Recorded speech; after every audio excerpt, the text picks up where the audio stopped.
Azroil alayhissalom Rasululloh oldilariga o'tirdilarda, salom alayk qilib diydorlashganlardan keyin, "Ya Rasululloh, Alloh sizga izn berdi. Sizni ruhingizni olganiman, jo'natdi. Izn bersangiz olar ekanman. Agar izn bermasangiz ziyorat qilib qaytaman" dedilar. "Men Robbimning huzuriga, mahbubimning huzuriga shoshilyapman. Oling" dedilar. Azroil alayhissalom boshmaldoqdan, tovondan, tizzadan kindikka jon kelganda, "Ya Azroil, o'limam shunaqa bo'ladimi? Meni ummatim qanday chidar ekan? Ya Azroil, meni ummatimga qattiqlik qilmang, qo'pollik qilmang, muloyimlik bilan oling" deb, o'sha paytda ham men ummatimni o'ylagan edim desalar.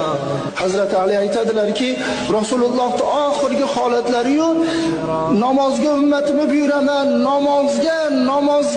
namozga dedilar-u, birinchi bo'lib qiyomatda so'raladigan narsa namoz.